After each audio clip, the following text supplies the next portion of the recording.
the National Broadcasting Company presents The Adventures of Sam Spade, Detective.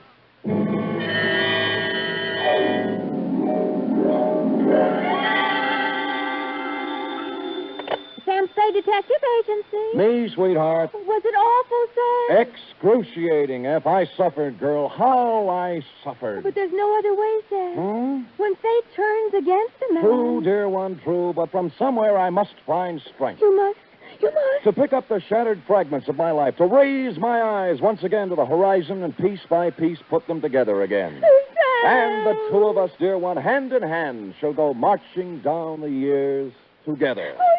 Brace yourself, sweetheart. I'll try, Sam. Gather together the homely, humble tools of your trade. Find 6 dry handkerchiefs and prepare to greet me with a smile behind the tears. I'll be down before you can change stations with a report entitled The Soap Opera Caper.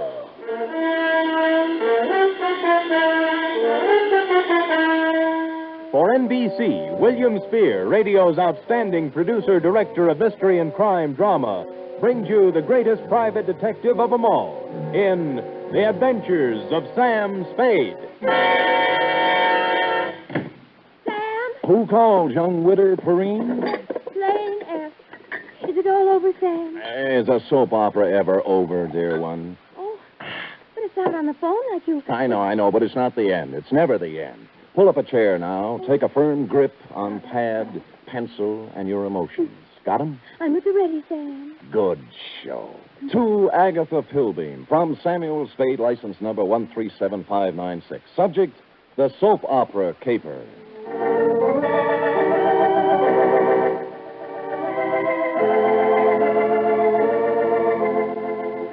How was I to know what was on her mind? This strange woman, this mysterious Agatha Pilbeam, this voice on the telephone, directing me to the big, sprawling house in Hillsborough. Is that clear, Mr. Spade? How urgent is it, Miss Pilbeam? Very, very urgent, Mr. Spade. I don't know which way to turn. So I went to the big, sprawling house in Hillsborough, pulled up behind an ancient Model A parked at the curb, and was walking past it toward the gate when... Spade. Huh? Oh, Throckmorton, isn't it? Good old Sammy, you remember. Yeah. When'd you get out? Last month. But I'm a good boy now. Here, take one of my cards. There, if you know anyone who needs a first-class private eye, Croc's available. What are you doing here, Sam? The lady wants to see me. The soap opera queen? Is that what she is? Sure, 6 or 8 of them, she writes. Oh? Behind the Clouds, The Heart of Julia Jukes, Life, I forget the rest. Yeah. Beats gumshoeing, Sammy. Yeah, well, right if you get work, Croc. I'm on a job right now. I mean, you got your license already? Oh, me? Well, Well, you can always run off a photostat of someone else's. What? Oh, Sam, that's mean. Croc was a crook, but a nice crook. He never killed anybody. He was just an uncurable camera fiend, specializing in taking pictures of people doing what they hadn't ought to be doing. You know, stuff like that. Or if you wanted a photostat of somebody else's document, Croc was your man. Well, I walked up the drive to the door, threw it past a white shirt front that turned out to have a butler in it, and toward what seemed to be your study. But it wasn't. It was your bedroom, and you were reclining on 6 pillows with a cigarette in a long holder in one hand and a mouthpiece of a dictating machine in the other. But, John... Hush, Melinda. There is no way to go now but ahead. John, you're so strong. I need you. I need your courage. We must face this thing together, Melinda. The organ What was a Veronica phonograph says is true. playing in her There ear. is indeed. I A waited for an woman opening, has but there life. just wasn't any, Don't so I had to say it, interrupt. John, don't even... Miss Don't you Pilbeam. see, Melinda, we can't run away from life. Miss... We must approach this Miss thing Pilbeam? calmly, Melinda. Don't... beg your pardon. Just a minute. My mood music. I see. I'm Sam Spade, Miss Pilbeam. Well, come sit beside me, Mr. Spade. Well. It's time we talked things over. Well, thanks. Oh, maybe you'd better start at the When a beginning. woman reaches 40, Mr. Spade, she comes to lean upon her man. Oh? To look upon him not just as someone to cherish, but as a source, a spring, a fountain of strength. Mm-hmm. Are you still dictating? I'm talking about me, Mr. Spade. Oh. Whom can I turn to? Whom? I grope, I flounder in the darkness. I cry out, I listen in vain for an answer. But there is none. Well, you always have a better chance of getting an answer when you ask a question. What do you mean? What are we talking about? What indeed? Well, I haven't caught the show lately. You'll have to bring me up to date. Why don't you run through the announcer's part, will you? You know, right after the organ when he says, when we left Julia Jukes yesterday. I'm sorry, I thought I told you on the telephone. No. For many days now, I've seen somewhat of a strange new look on my husband's face. Husband? Dr. Martin Hawk. Oh, you're married. I thought it was Miss Agatha Pilbeam. Well, 2 years ago today, I met young Dr. Hawks and married him. Life became beautiful, a gay, laughing thing, a road to happiness. And then? Then? The cloud passed over the sun. Martin became moody, silent. I tried to penetrate the shell, but he only drew farther into it. The strange, terrifying crevasse seemed to have opened up between us. Well. What is it, Martin? I asked him repeatedly. But he'd only stare silently out the window and finally walked silently from the room. Well, how long did this go on? How long a series did you get out of it? For weeks, until a few days ago when the final blow fell. It was evening, and Agatha and Martin were at dinner. Let's look in on them as... Oh, sorry. We were at dinner when the doorbell rang, and I answered it. It was a telegram from Martin. From Mexico. I gave it to him and watched the blood drain from his handsome features as he read it. His hand trembled, his jaw clenched. But you forced yourself to speak. Yes. What is it, Martin, I asked. Tell me, please, for the sake of our love. And he... Looked down at me as if I were a stranger. Oh. Then he crumpled the telegram, threw it savagely into the fireplace, and strode silently from the room. Here, I rescued it from the flames. Read it. Thank you. Regret must confirm your worst fears, Cardoza. What is the terrible secret of Martin Hawk? Yes. Why did he act so strangely when the mysterious telegram arrived from Mexico? And above all, where is he? You mean he didn't come back? He's been gone for 4 days, Mr. Spade. I must find him. Now, of all times, I need his love. When a woman reaches 40... I know. What do you mean, now of all times? In just a week now, since the report came back from the laboratory after my physical examination. Oh. The doctor from Vienna. Mm-hmm. You see, Mr. Spade, I, too, have a terrible secret. Well, don't you want to tell me about it? Yes. I have a very rare, incurable disease. There are only 6 short weeks to live.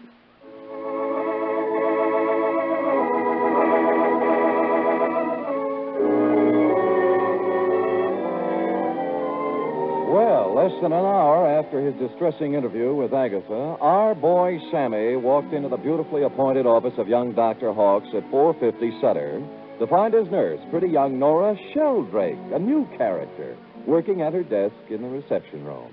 In response to a question from Sammy, we hear Nora saying, I have no idea where Martin has gone, Mr. Spade, but I can tell you why. Tell me, Nora. Please feel free to tell me everything. It's that woman, Mr. Spade. Agatha? Yes, Agatha. Mm-hmm. She never understood Martin. She doesn't understand Martin. She never has tried to understand Martin. Do you hear me? She never has tried. I take it you don't care for Agatha Pilbeam. I hate her. Nora? I do. I hate her. She thinks her money can buy everything, even Martin. Well, it won't. She knows that now. Well, calm yourself, Nora. Try and think back now to the last time you saw Martin Hawks. It was Monday. 4 days ago? Yes. The call came from some legal firm named Bennett and Hatch. Let me write that down. I switched the call into Martin. I was worried for him. I was concerned. I have to admit now I did a terrible thing. You listened in. I did. They told him his sister was in town, that she was working at some nightclub, and wanted to see him. What nightclub was this? Let me see. It was the Tortuga. Mm-hmm. What else? That's all. They hung up then, and Martin came out. I watched the blood drain from his handsome features. His hand trembled, his jaw clenched. Yes. I'm going out, Nora, he said. If I'm not back, don't worry. That's all.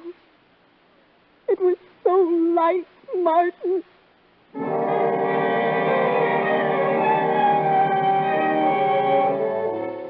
The Tortuga was only a few blocks away on Post Street, so I walked there. We were just tooling up for the dinner trade when I arrived, sailed around backstage like Billy Rose on an inspection tour, found the doorman and showed him the snapshot you'd given me of young Dr. Hawks. Or tried to. Look, young feller, I told you we don't have no dancer here named Hawks. I ain't got time Look, Dorman, please, take a look at the picture. No, I ain't got to... What? Yeah. Yeah. Yeah. Hmm? That fellow was here. That Tuesday, Monday night it was. Well, who'd he come to see? Wasn't nobody named Hawks, mister. It was Beth Jardine. Well, bless you, Dorman, bless you. Bless you, too. Thank you.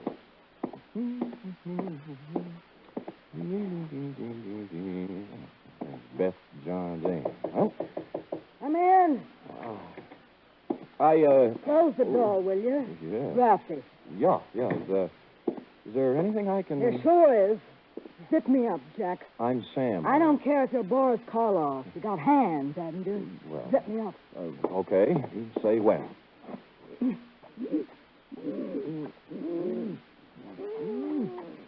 When? Can you breathe? Oh, no. You can't have everything. Out.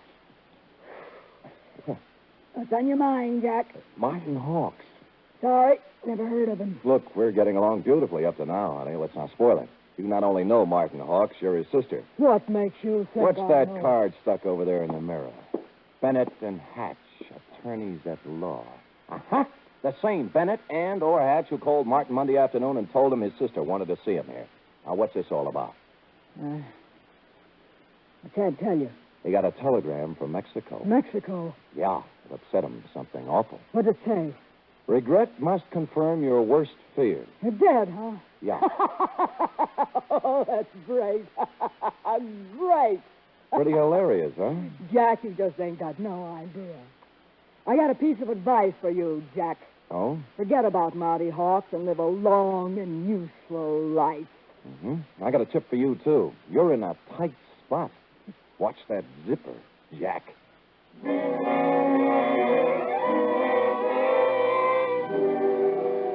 One of the heavier soap opera types, Beth was, with a throaty voice and the talent for besmirching reputation.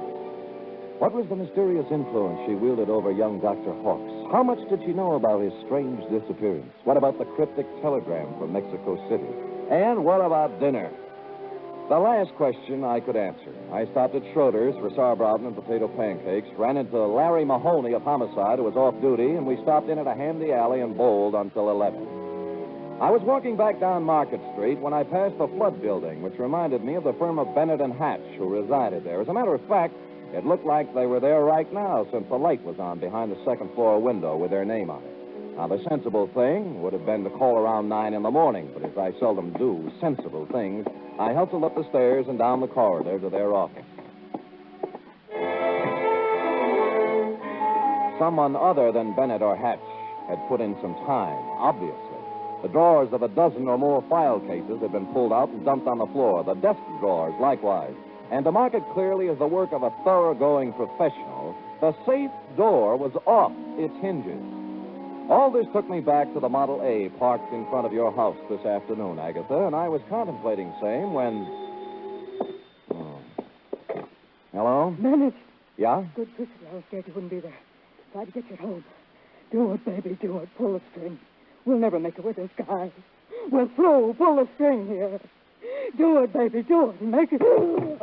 Hello? Operator! Operator! Operator! I finally got someone at the Tortuga Club who knew where Beth Jardine lived, an apartment on Russian Hill. I didn't stop to ask which apartment, and when I got there, I found I didn't have to. All right, stand back, everybody. Stand back. Dugan. Hello, Sam. What happened? Dame just knocked herself off. Huh? Jumped from a room on the 8th floor. Stand back, you yahoos. There was no need to, but I looked at her anyway, just to make sure. It was Beth, all right. When she said she was through, she meant it. I was just turning to go, and something big in a tan camel's hair brushed past me and bent over the body. Where is she? Where? Beth! Sister! Beth! Beth! Oh! I recognized him from the snapshot. Wild-haired, with a 4 days' growth of beard on his lean, handsome face.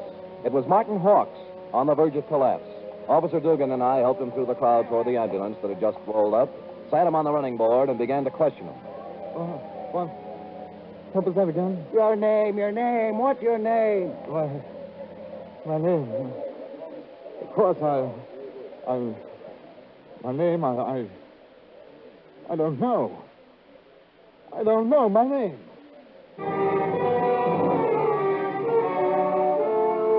It happens to everyone in soap operas, sooner or later. When he filled out the forms on poor Beth Jardine, old Doc Peterson gave Martin a double O, blew his nose, and announced with a twinkle in his eye, Appears to me like young Dr. Hawks has got himself a case of amnesia.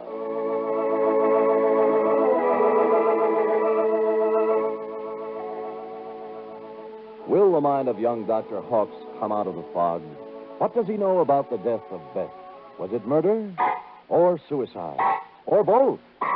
And what of the mysterious telegram from Mexico City? Will Agatha ever discover the terrible secret of young Dr. Hawks? And will stupid Sam ever discover anything? Before we continue, a word from our announcer.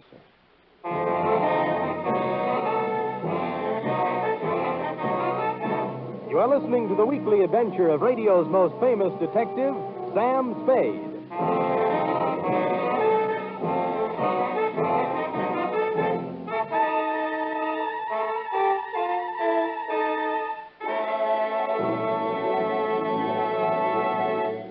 Three chimes mean good times on NBC.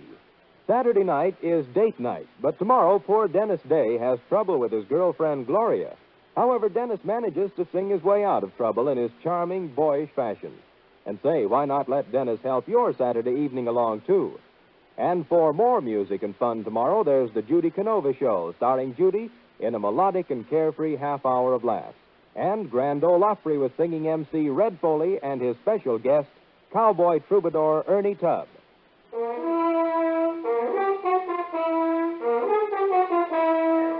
And now back to the soap opera caper, tonight's adventure with Sam Spade.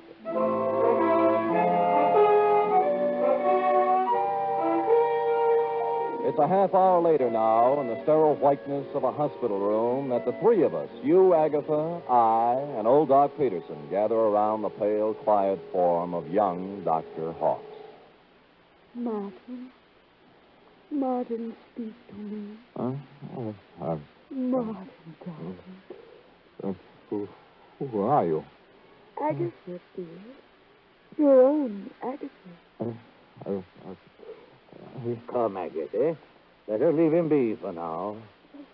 Jack, I can't go on when a woman really... I know. You got to be strong, Agatha. Sam, we better leave him be for now. Well, you're the doctor. Oh, Doc, what could have done this to Martin? Oh, shock sometimes. You don't mean... Yes, I'm afraid I do. Seeing his sister, then? Could be. Or sometimes it's just a matter of a body getting into such a fix his mind backs off and refuses to have any part of it. The wire from Mexico City. Eh? His terrible secret. The strange threat hanging over him and his sister. Driving one to suicide. And the other... Did he? Well... No wonder poor Martin gave away before this. Sure. And there's still another explanation. How's that, Sam? That he figured amnesia was a nice, easy way not to have to account for what he's been up to for the last 4 days. Or where he was when the dame took off from the 8th story. Mr. Spade, you're not accusing Martin. There's something buzzing around in his little mind. The nurse tells me she got him into a pair of pajamas and tucked him in nice and cozy before we got here. Well? Yes, well... You may not have noticed, Agatha, because he'd pulled the covers up around his neck. But our boy had his clothes back on just now. What? Martin. Hey, he's gone. Indeed, he was Martin, as we could plainly deduce from the open window and the curtains blowing gently out over the fire escape. Young Dr. Hawks, indeed, had packed up his amnesia, his terrible secret, and his toothbrush, and taken off into the night. So I left you sobbing gently on old Doc's shoulder and found me a phone in a drugstore a safe distance away. On the 48th ring, Bennett of Bennett and Hatch attorneys answered. He was sleepy. I used all my soft answers, and he used all his hard ones, and finally we got to the point. All right, Spade, all right. The Jardine dame left a sealed envelope with us. What was in it? How do I know? It was sealed, marked personal and confidential, to be delivered to the city attorney in the event of my death. Signed, Beth Jardine Hawks. Signed how? Beth Jardine Hawks. Not Beth Hawks Jardine. No. Is it important? Just a tiresome detail, Bennett. So she brought you the envelope, paid your fee, and you stuck it in the vault for her. Then what? Well, she had us call her brother and tell him to meet her at the Tortuga. Period. That ended our part of it. We didn't even get our feet wet. On the contrary, Bennett, you're up to your ears. In what? Blackmail. Bye. Which explained many things. To wit, A, the wire from Mexico City from a lawyer named Cardoza. B, the murder of Beth Jardine. And C, the reason for young Dr. Hawks' mysterious flight from the hospital, his mind still fogged with amnesia. It did not, however, explain why stupid Sam had kept Croc Morton's business card in his vest pocket for 21 pages without doing something about it. The address was near 3rd and Howard, not one of the better business sections, even for a private detective. I walked down 3rd Street past the sherry and muscatel joints, looking at numbers, and then discovered it wasn't necessary. The old Model A was pulled up in front of what might have been a respectable office building before the earthquake, but now couldn't decide whether to be a warehouse or a tenement.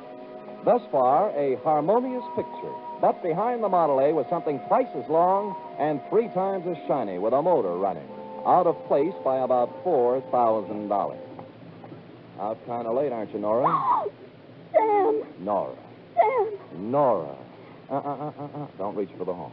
But he told me... Sure, and you believed it, like everything else he told you. Come on, get out. I will not get out. Oh, but you will, or I'll pull you out by your pretty blonde hair. Now, come on. You... Oh. That's it. You can't do this to me, Mr. Spade. Nothing can stop Martin and me.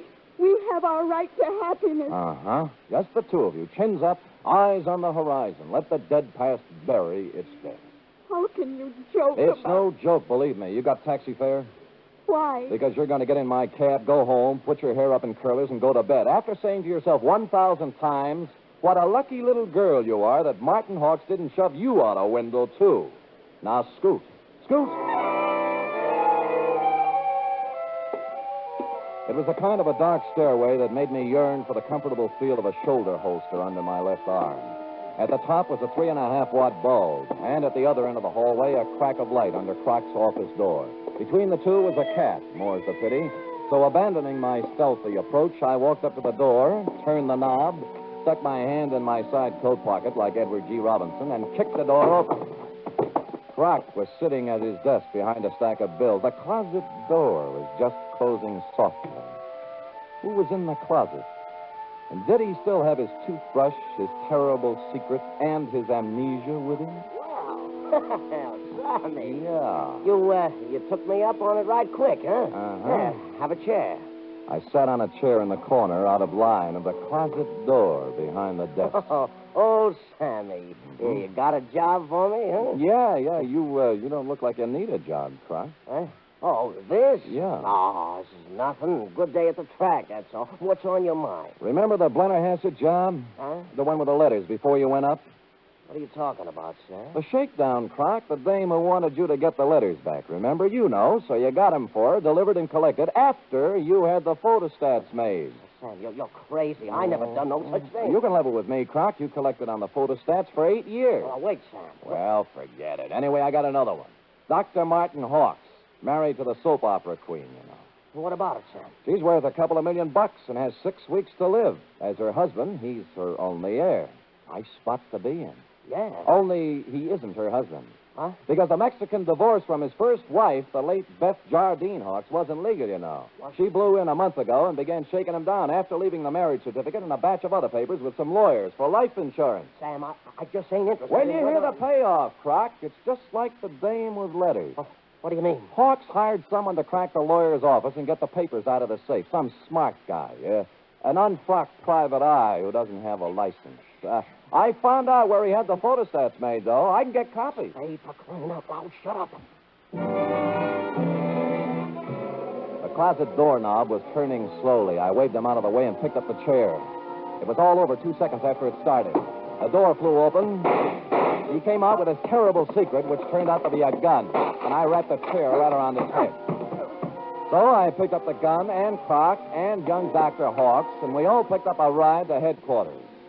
Only one scene remained to be played in today's exciting episode. I should try to be brave, Mr. Spade. It sounds like such a cliche now. Good show, Agatha. Good show. Life must go on, you know. Even when a woman... You were born in 1911, I believe. Yes. As I say, life must go on, even when a woman reaches... Indeed it must. Indeed it must. We have our happy moments and our sad ones, our pleasures, our trials, our joys, and our heartbreaks. And sometimes, Mr. Spade... Yes? Sometimes at the bottom of our cup of bitterness, we find a pearl. We do? The laboratory test. A mistake, definitely. They got yours mixed up with someone else's, and you have no incurable disease and many years of happiness ahead of you. Yes, Mr. Spade. But happiness? I wonder. Can a woman past 40, whose husband is a convicted murderer, find happiness? Alone? Good show.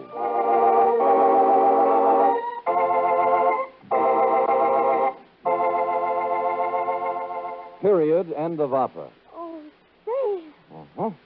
Sam, I can't wait for tomorrow's episode. Be sure to tune in at this very same time, Cherub, and meanwhile, answer me this. What, Sam? How long will it take a woman past 20 to turn out a 25-page report? Yes, sir. I'll have the answer after a brief word from our announcer.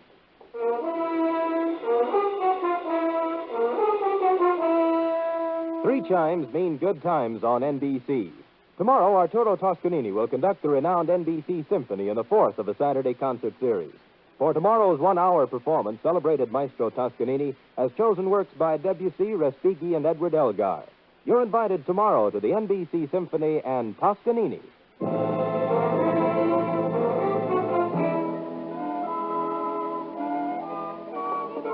Oh, dear. Oh, there, little girl. No tears now. No tears. They're tears of gratitude, Sam.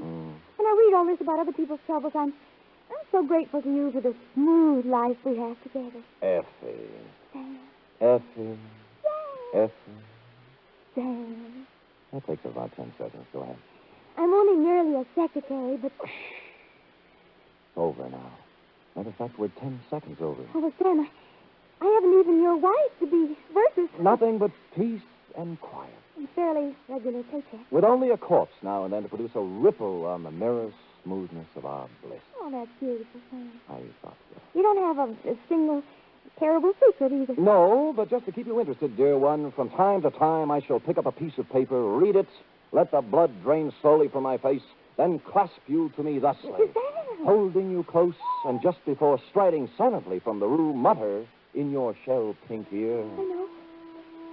Good night, Sam. Good night, sweetheart.